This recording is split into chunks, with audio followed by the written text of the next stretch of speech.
来，咱看这趟这大趟，这是梅啊，梅啊吼，这是去年采收所做的梅啊，这趟差不多是750公斤。要不要一桶？要不要一桶？750啊，这趟即摆是完成品还是半成已经品？是半成品，啊，这东西放在这洗偌久？这差不多是4到6个月。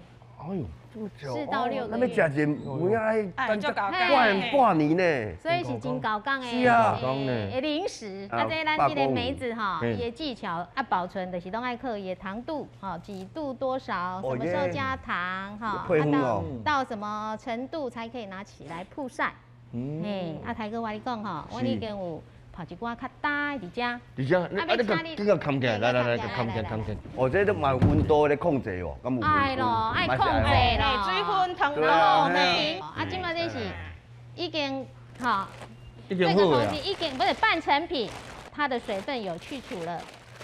那我今天呢，要麻烦你们来体验我们这个去籽梅子怎么做。啊，请大家戴上手套。哟，我一直有一个想要试一下这冲锋是安怎？啊袂是安怎会安尼呢？伊的意思讲会使小好食一粒吧？不是，我是讲是安怎会安尼这冲锋安尼？我跟你同款，同款啦，讲的啦。